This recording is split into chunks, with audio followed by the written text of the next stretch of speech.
Land and its allocation and outright sale is usually a touchy subject. The way land acquisition is treated vary from region of Nigeria to the other.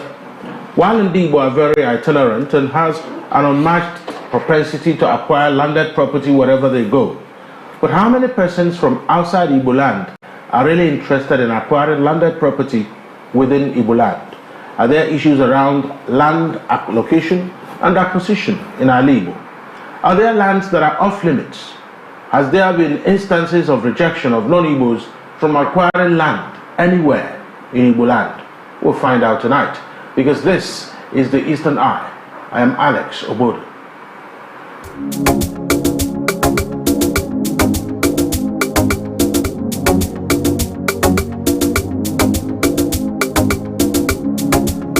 The Eastern Eye here on Afia TV. It's a program that x-rays the political, social, and economic developments around us. Joining me tonight is Ozo Iboneku Ogazimora.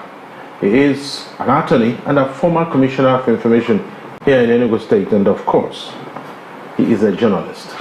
Thank you very much, Alex. Journalist. Yes. Thank you so much, Ozo, for joining me. I have another guest who will be joining us virtually a little later.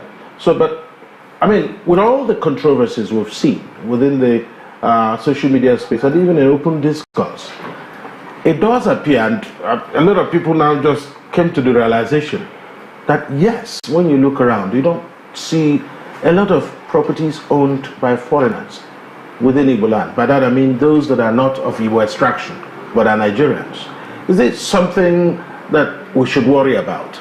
Or is it our problem or their problem? Okay, thank you very much. In the first place, it is not true that you don't see property owned by non-Igbo in Igbo land. There are many of them, but the number is only commensurates with the activities that are capable of attracting those people and retaining them. You find a lot of Igbos in Lagos, in Kano, in Abidjan, and other places. And they are acquiring lands to live comfortably. Not because it is easier to acquire land in those places than Igbo land, but because it is a lot more helpful and more of the money from the federal coffers is spent there.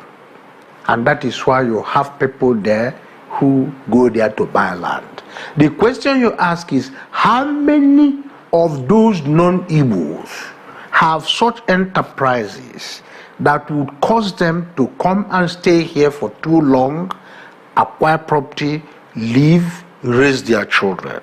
How many of them? In the 1950s, first of all, let us start with how it started. Prior to colonialism, land in Igbo land belonged to three categories: the community, the family, and the individual. The communal land is there open for everybody if you meet the demands of the community. The kindred land is also there if you meet their demands, but there is something very important in it. There are certain things that are sacred about kindred land or umona land. You don't just go and acquire it. You don't just sell it. If we go deeper into that area of law, we begin to talk about allotment and partition. Allotment is where your kindred says, take this measure of land to build a home. It's not sold to you.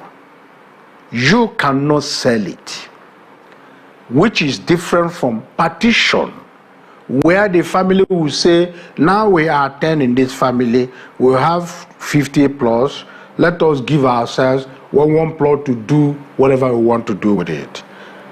In which case, the individual can even sell to anybody.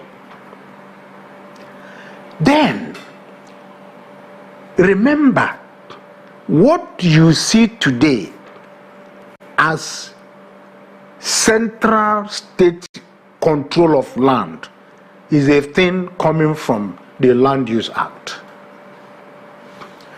As at 1912, the Land Use Act had taken effect in Lagos, in the north, because the northerners had come of the Sultanate background, where the conquistador, the conqueror, became the owner of the entire land. That is especially the Sultanate areas, Borno and Sokoto. They were the owners of those lands.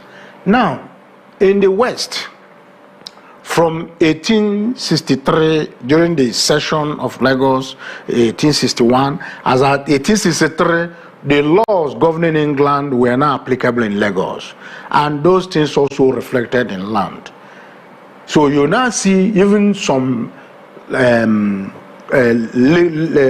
locus classicus in land matters in Lagos as far back as 1873.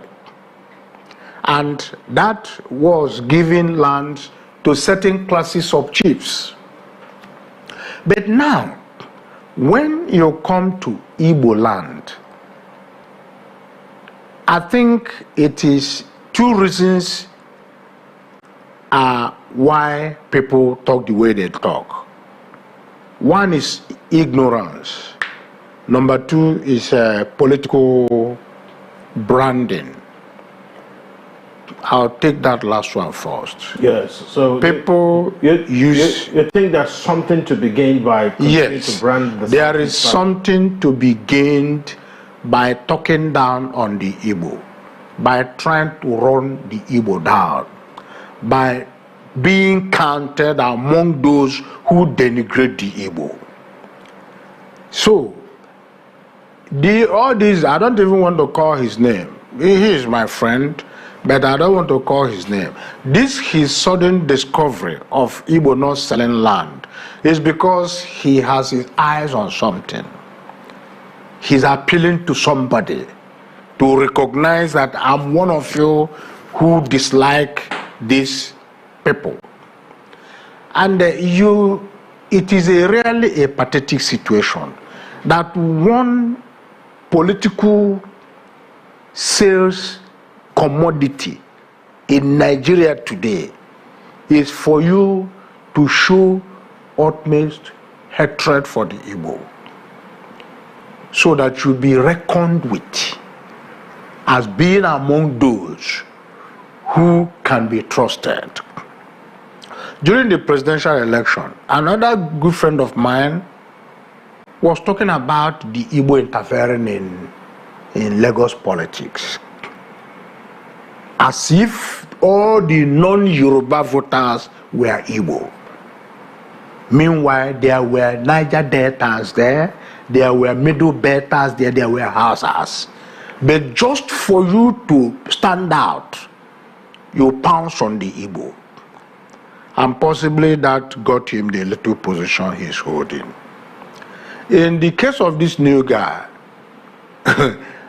in the first place, what he used there, what he brought forward, that is the case of Tos Benson. It was not true. Tos Benson had property in Owerri. His wife came from Owerri. I remember him mentioning his wife's name, Chinyere, from Owerri, at seminars in Lagos. I also attended seminars where he spoke. I spoke about his family, spoke about his wife, and spoke about his wife's people. He got land there. And in any case, how many years, assuming it happened, the question should have been, what land did Tos Benson ask for? Was it personal land? Was it kindred land, that is family land? Was it communal land? All right. Thank you so much. I'll come back to you for deeper analysis of the issues. I'm told that our virtual guest has joined us.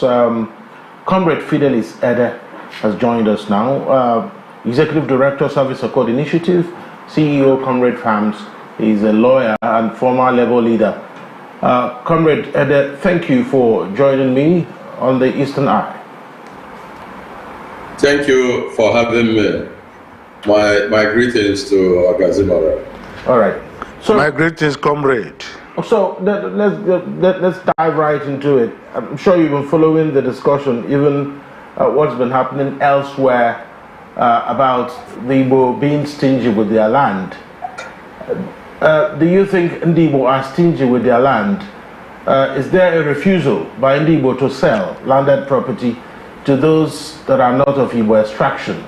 Is this something that's been ongoing, or did it just start? Well, Alex, you see, the challenge of recent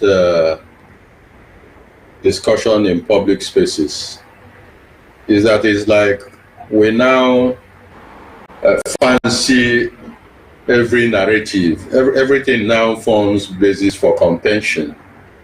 And because when people have social space, particularly the electronic media, and they have attained certain levels of exposure, and maybe from agitated spirits, they now occupy attention as influencers in an environment where it's either you incite or you are exciting people. We tend to take people seriously. When we talk about lands, it's not just talking about the Igbos and land. Tell me the tribe you know in Africa that easily sell land. If you look at all the tribal contentions, wars, and all that have ravaged Africa, it's about land. So if land is something people easily give away, why is it that people still fight over it? In the Middle East, what is the contention there? Is it about air? It's about land. But the challenge we'll have in this, for me, is that discussing hearsay, because the man who has activated this, Ruben, was putting a third party, and the context will be difficult for us to now engage. The question any responsible cultural person will want to even deal with here is that which one would have been more difficult for TOS Benson? Is it marrying from Igboland or getting a land?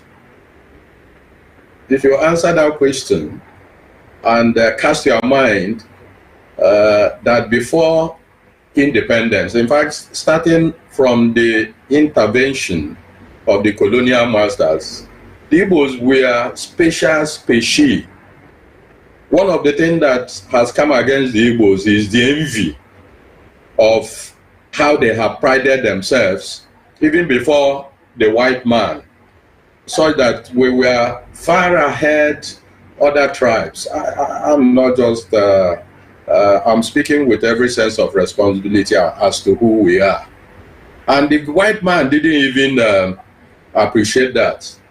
So why I raise this aspect of the discussion is if Theo Benson was able to marry from Igbo, at the time the Igbos were seen as number one or a gen when it comes to tribal relation.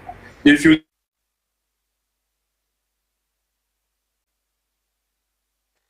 Comrade, are you still there? I think we're having just quite some challenge with... take the intervention or the engagement of Zeke in politics. At times when people talk about Zeke, I said that people are missing it. By 2023, Macaulay had already dominated the politics of Lagos when Zeke was trying to leave the country for further studies. So the question here, or the point I'm driving at, is that it would have been harder marrying an Igbo daughter than talking about land. That is one aspect. And Ogazimora made one point about the nature of land Theo Johnson was asking for. And from what I've read, since this issue came up, he was also given a land where he built a post office. And they said that infrastructure is still existing. By 1963, when the federal government constituted a committee to look at land acquisition, challenges that is associated to land as a result of the economic project of government. Mind you, then government used to outline in terms of years, 5 years and all that. The issue of land was something that was contentious. So in Igboland, you have to look at the metaphysical aspect of our life. It's not just talking about whether somebody wanted to buy land. Land in Igboland is something that you hardly can find an individual owning. It's highlighted the scheme rate and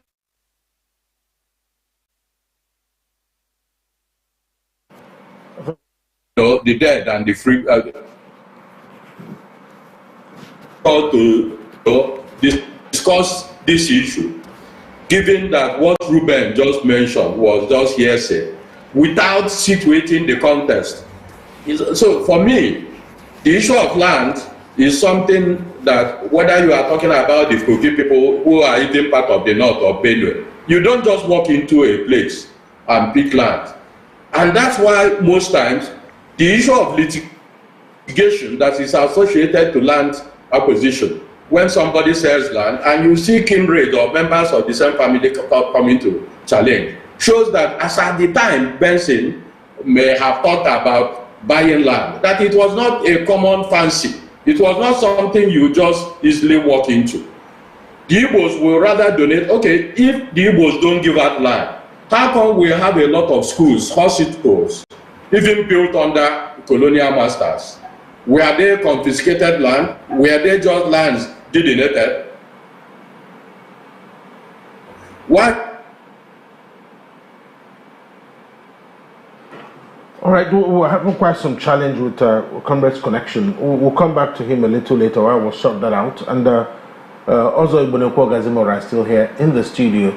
And another question will be, with everything that has happened, when you have a sweeping statement that Ndibo do not sell land to outsiders, and when you were starting, you said that that is not true, that there are lots of properties owned by those that are not Igbos in the southeast.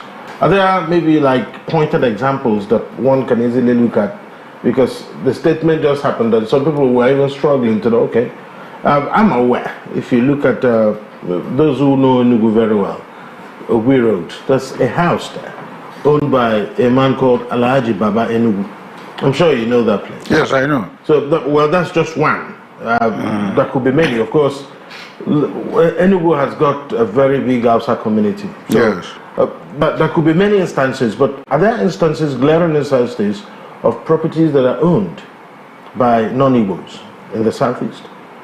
Yeah, well, there are many of them, but to be honest with you, I do not think it is proper to begin to call people's property just like that. That's true. Why you can mention such century-old property like Alhaji Giri's property, Umaru Atine, all at Ogui Road, Asata, Owerri Road,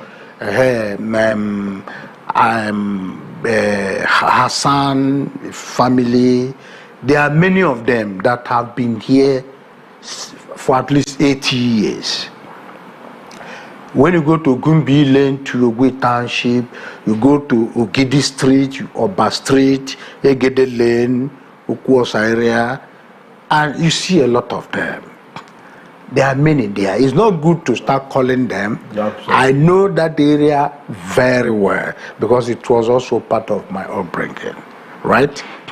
And it's not good to start mentioning some parents now whose children, my mates or the younger ones, may be elsewhere and they'll be hearing it and they say, this guy is identifying my father's property here and there. So there are so many of them. You go to Onitsha, the same thing. You go to Owerri, the same thing. It is even more enormous here. So the guy's statement is, first of all, based on ignorance. Then secondly, cheap attempt at gaining popularity in the court of persons who dish out power and privileges for the measure of your dislike for the Igbo. Right? Now, you see, the question is this: Igbos do not give land. What would make somebody to acquire land? First of all, you have the need for it. You can afford it. You have hundreds of business directors, bank directors, multinational leaders in Lagos. They can afford to buy land. You have a lot of entrepreneurs there. How many of them do you have here? Even public service directors at the federal level, how many of them do you have here who can afford to buy land? Let us, before we now talk about need, whether they need it. Do they like to take permanent residence where they are sent, like the civil servants who are sent here and they spend 2-3 years and they are gone? Unlike the Igbo man who is an entrepreneur who starts there as an apprentice, he does that 7-8 years, and after that he begins to do his own business and begins to rise. Another 20-30 years he's there. So it is necessary for him to acquire land so that he will stop paying rent, so that he will stop being harassed by a landlord, so that he can also plan his habitation. So the preponderance of the Igbo getting land cannot be measured with others getting lands in Igbo land, because the commensurate economic power is not, it cannot be there. Those in Igbo land, there is no federal spending in Igbo land for people to stay here and have the need to build their homes. How many federal enterprises, federal organizations are functioning here? How many multinationals are in the southeast? Because when we talk about land, you do not leave out affordability and the need. That's factors of production. So typically what this is about is that, well, when you reverse this conversation, Ndibo are always moving out, spending money, trying to be comfortable elsewhere. Yes. But those factors of production that make it attractive for them elsewhere are not present in the homeland. Yeah, they are not. So where does that leave us in the conversation?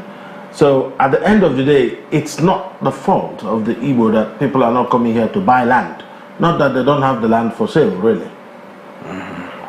Well, I'm not saying that the Igbos have the land. They don't have the land, but it entirely depends on you. If you want to sell your own land. But let me also tell you what is evolving. You know, the Land Use Act is actually being effectuated in the southeast, starting from, say, 2010 or thereabout. That is where the government is now seizing community land in the guise of Land Use Act. In most cases, seizing them without paying compensation. Talking about those factors that will keep the Igbo on their land or that will attract others to come to the land is going to go further away, because the capture of those community lands on behalf of the state is not actually being done to create business or economy. They are, or if you look at the entire estates they are building, development, housing development and the rest of them, how many of them have you seen to be industrial estates? In Enugu now, there are more than 100 estate developers playing in every corner of Enugu. Which one is an industrial estate? Where people can set up small businesses, employ 5 persons, employ 20 persons, employ 100 persons. Even the eminent industrial estate is being ravaged by these developers. All of them are being carved out, turned into this and this estate, this and this housing, this and that estate. So, at the end of the day, the Southeast is going to end up as merely a residential region. where nothing productive is done, no real economic activities. People go from there to other parts of the country where there are economic activities, and then they come back during holidays. So when they talk about people not buying lands, in some communities, those lands continue to be so cheap until these government agents or collaborators with government in the southeast move in. Once they move in, they tell you they have improved on the land, they create access roads and the rest of them, and they are now selling them in tens of millions. Absolutely. Even ones which people had bought as private investors, the governments erode those things without paying compensation. That is common. For instance, in Enugu, at Eva Valley, at Abo, these are Abo lands. This was what they did. Thousands of persons lost their investments there. People who bought land by 2011 to even 2006, 2007, people who bought lands there have all lost them because the government moved in 2018 or thereabout, recarved those places, sold the place as their own estates. So these other people who bought from the villagers, they have lost everything. All right, it's time for another break. When we return, we will get the thoughts of Comrade Fidelis Ede, who I understand is now with us in the conversation. This is still the Eastern Eye, and we'll be right back.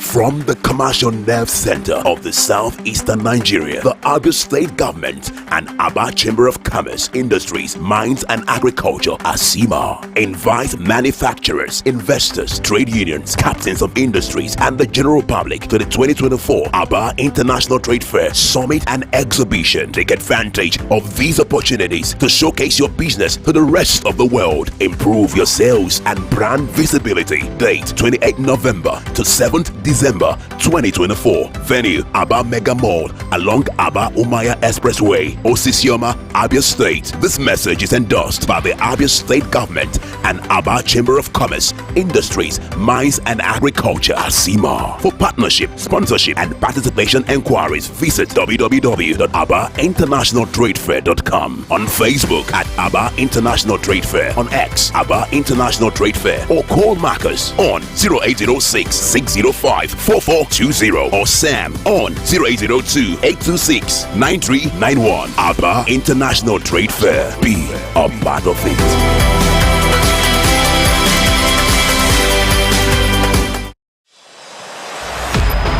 75 days since the last day of last season.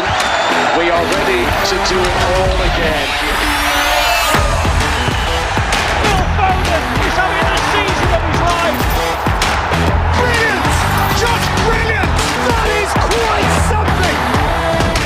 Stay connected for all the football you want, starting from 5,100 Naira per month.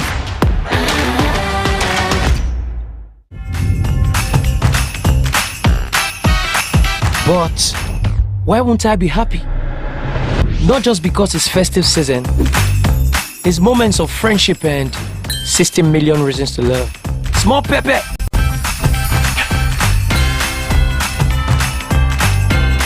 Babes, this dress is given. Don't forget the earrings. Those are 2 reasons already.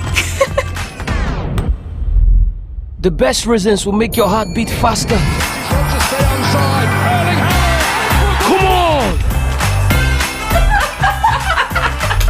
And make every laugh worth it. It's all about holding hands, sharing and enjoying happy times together.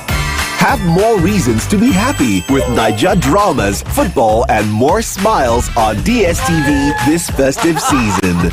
DSTV, your home of entertainment.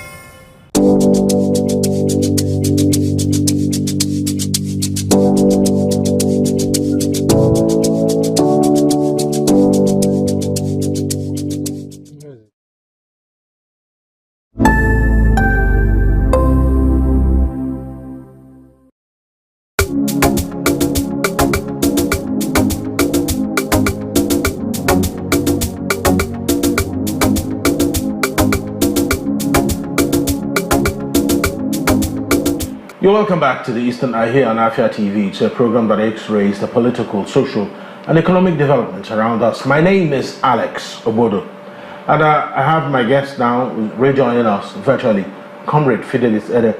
Thank you so much for rejoining us, Ezudo. We've been having this conversation, of course. I'm sure you've been monitoring what we're talking about with Ozo Igboland Gazimora. Is there a problem with he's cited some reasons why there isn't a flurry of interest in those who want to buy land. That is just an economic issue. The second one might be the political issue. So, but when you mix the two together, is this a recipe that we should be excited about in the Southeast? Despite what's been said about whether we sell land or not, but not having a lot of activity, a lot of demand on our landed property for production purposes, shouldn't it worry Igbo? Well, Alex, very clearly, the point Gazimora raised is very important in terms of how we have even denigrated who we are. Because whether people are talking down on the Igbos or people are envious about us, that is not as important as how we have conducted our own affairs. Just within context, you don't just travel to buy land. You buy land as a result of proximity and maybe the economic endeavor in which you are engaged to. When people talk about whether the Igbos are receptive or not, we will always remember that the first mayor of Enugu was a Northerner. And I didn't think he just came from the north to be mayor. He was residing here. And as a mayor, are you saying he didn't acquire properties and what have you?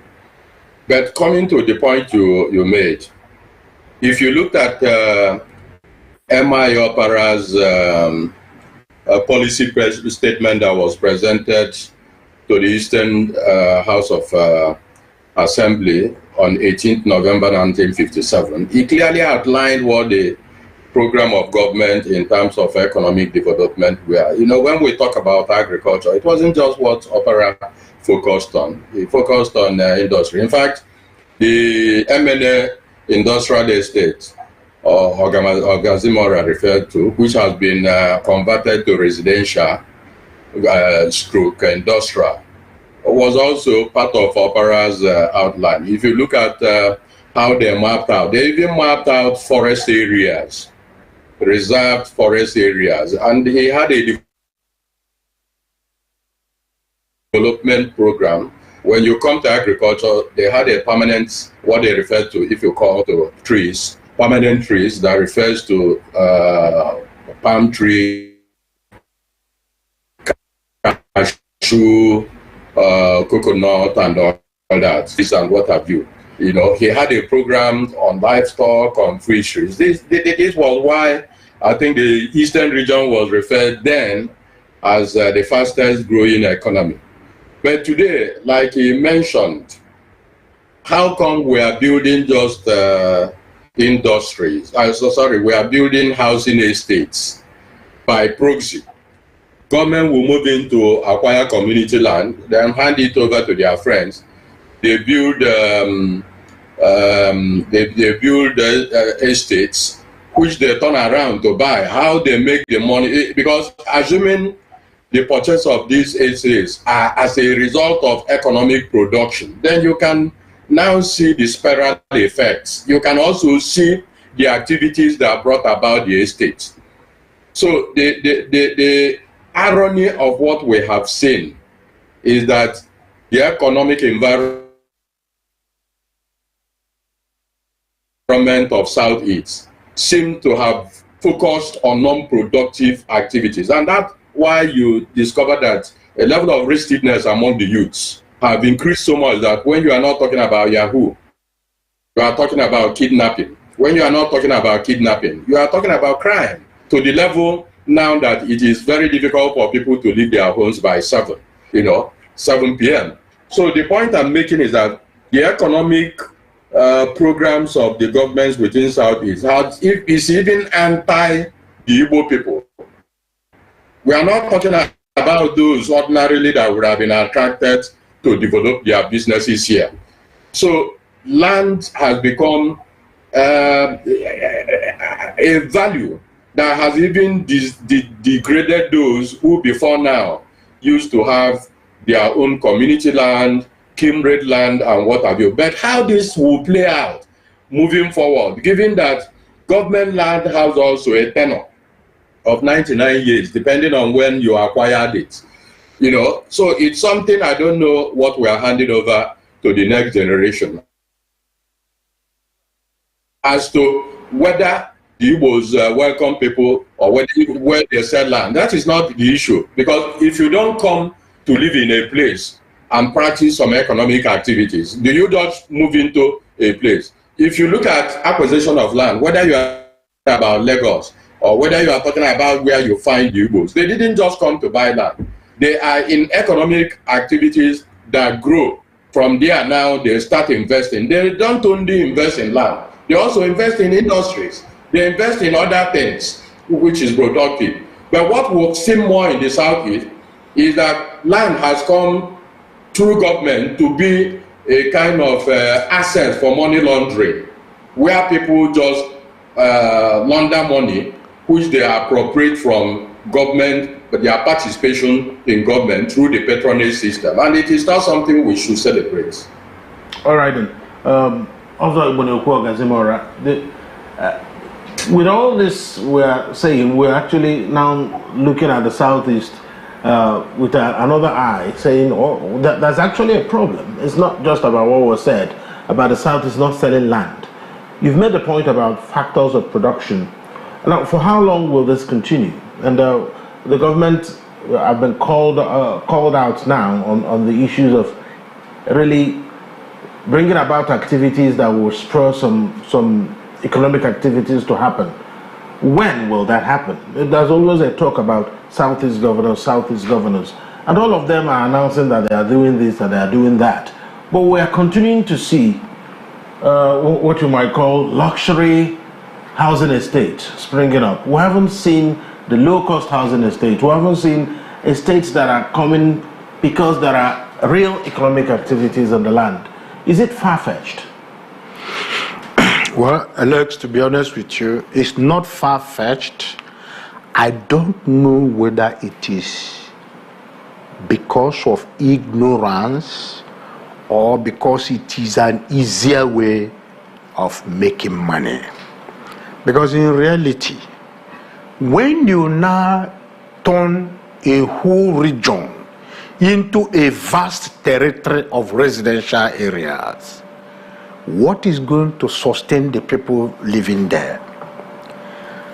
In some parts of the Southeast, you'll find some layouts or estates where 70% of the owners of the property are resident outside Igboland, and the buildings are occupied by megats or gardeners from year to the other year, with just the interlude of Christmas period.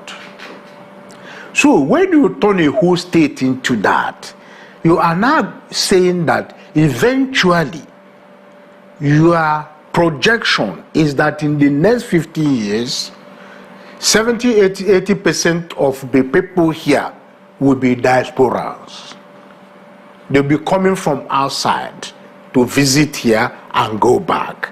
That is why you are concentrating only housing projects, living quarters alone.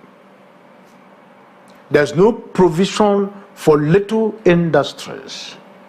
There's no provision for short ventures where others can do other things, bring up their talents, their understanding of the dynamics, the modern dynamics, but you are creating housing program for enterprises in other regions. Is it creative? It is not creative. It is not going to help. But in any case, I know that whenever the time comes, some of those housing estates may be broken down to become industrial estates, whether you like it or not, because you cannot build a society based on projection that everybody will eventually be diaspora. You create estates where people pay so much to acquire the land, and then they build magnificent homes there. And after building these magnificent homes, they are gone. They come around in the year. So why wouldn't you have crime on the rise? Why would you have a kidnapping on the increase? It is because the government is not doing, the governments, I'm talking of the Southeast. And please, this is very important. Other states are doing that. But do you know why it will not affect them the way it will affect the Southeast? The Southeast has the shortest gift of land. The Southeast has the most active, individualistic Republican people who are not going to live on the handouts of big men or people in government. And the Southeast are people who do not accept that because you are in position of authority, you are all-knowing, you are the wisest. They do not accept it. So those other areas, other regions, at least they have industries. They have businesses that are going. You go to Lagos and Ogun, almost being together now. No matter what number of housing estates you project for that place, they cannot remove the enterprise there. They cannot remove activities of multinationals there. They cannot remove springing of businesses there. They cannot remove industries. That's right. Right? You go to the north, the same thing in Kaduna. There has been vast industrial development. But such is not in the Southeast. There was a great deal industrial development in the Southeast, in Enugu, Aba, Port Harcourt, Onitsha, and the rest of them. But many of these things have been overtaken. So at the end of the day, what is going to perpetuate the economy? The reason it is called economy is because it takes care of now. That's right. It takes care of tomorrow. And it takes care of the third, fourth generation. All right, I need to get the final thoughts of Comrade Ede on this. We'll have about 4 minutes to go. Comrade Ede, I need to have your final thoughts on this. There is a popular song. It was done in Pidgin English. It said, "Say that like this, we go today." Oh, you know, do we continue to see only housing estates that only people, the government or people that are connected to government or politically exposed people can afford? I mean, when will commercial activities spur the emergence of these sort of housing programs? We'll have just about... Well, Alex, the truth of the matter is that you look at nature. Nature thrives on the dynamic of inadvertent actions. You know, when you talk about symbiosis, let's use the context of the fact when people were just sending their children abroad, you know, thinking that they will go acquire education and come back. I have friends today who have gotten old, their kids are abroad, and it's like they are now gone in old age because this was not what they thought about. The truth of the matter is that we cannot keep a system that is not sustainable, because generation will always come to define how they want to relate in order to thrive. The original concept and how it was designed is that government had to acquire land in order to promote economic activities. And if you look at the role of the local government, it was given substantial role for agriculture. We don't find that. We had a governor in this state who referred to land as the Enugu oil resources, and that he will try as much as possible to exploit it. But you cannot find one agricultural program which embarked, just like you also mentioned, or even housing for middle income or the lower class. The white man had artisan, the white man had COCAM, they had GRA. If you look at Enugu, for instance, you will discover that all the industrial layouts, like the one you have in Zix Avenue, MNA and what have you, if you look at the zoo, if you look at the market garden that tended to some economic ventures, they've all been converted to housing estates. So it cannot be sustainable. But how it can be reversed is something we don't know. We don't need anarchy. But if it's inevitable, you cannot avert it. All right, that would be a good place to leave it. Thank you so much, Comrade Fidelis Eder, the Executive Director of Service Accord Initiative, is a farmer, lawyer, and former labor leader. Thank you so much for your perspectives on the Eastern Eye tonight. My honor. And also, Igboneku Ogazimora is a former Commissioner of Information here in Enugu State. He is also a lawyer and, of course, a journalist. Thank you very much. That's the program tonight here on the Eastern Eye. My name is Alex Obodo. Good night.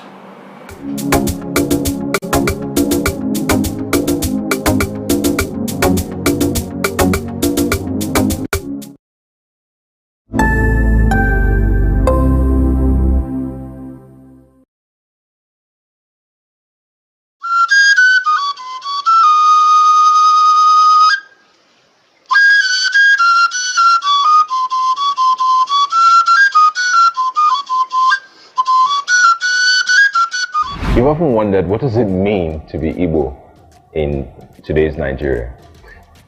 You know, what's the intersections? What are the conversations we're having about our Igbo spirituality, culture? An example is people wearing red cap. You know, everybody wears red cap. Are they entitled to wear it? What does Nzen also mean? What does Igbo spirituality mean? How have we changed as a society over the last 20, 30, 50, 100 years?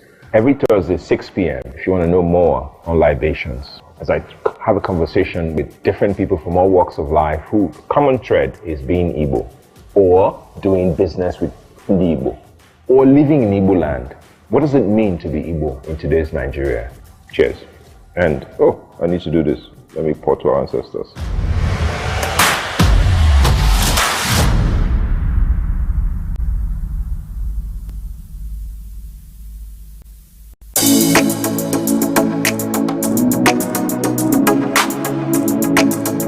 Good evening to you, viewer, and welcome to Women in Business, a show that profiles women, executives, and even the next door store owner, showcasing Igbo greatness to the world. I started always obsessed with books ever since I was a child. The stress of always converting naira to dollar and an incompetent means an incompetent person.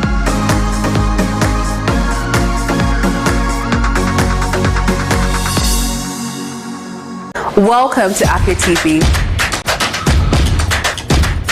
your go-to channel for excellent news and incredible shows that keeps you IEI, that is, informed, entertained, and inspired.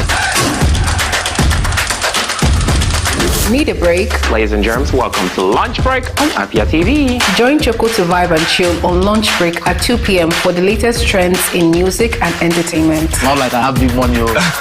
Dive into the world of innovation and creativity with Rochelle on Anka. It means art in English, where creative minds and groundbreaking ideas come to life. Tune in every weekday at 8 p.m.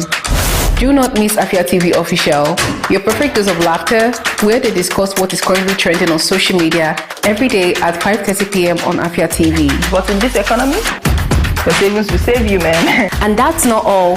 Stay tuned for more exciting shows on Afia TV. Catch us on DSTV channel 254 and GoTV channel 17.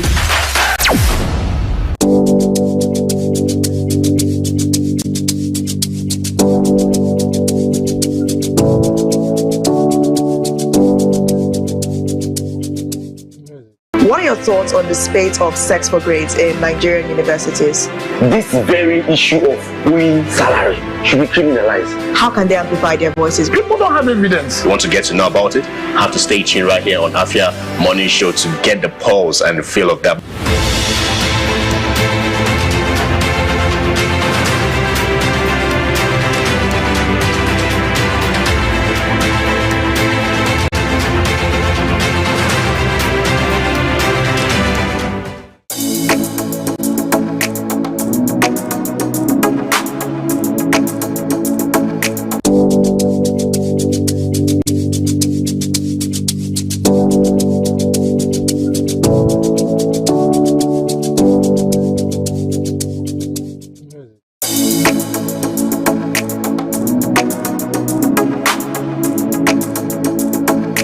Welcome to the latest and most amazing show on here. Ladies and gentlemen, welcome to Lunch Break. You don't sing along. I did single. For real. You're not a backup singer. That's what they do.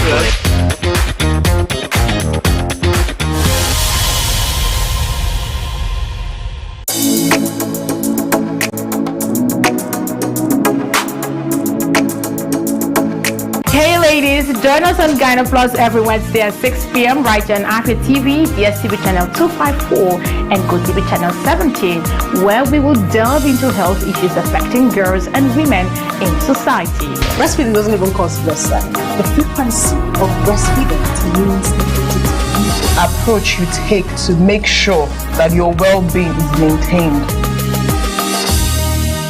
Opinion of the people matters. Everything to your label. Oh, nobody wants to hear your voice if you don't have the money. This is Ogwe.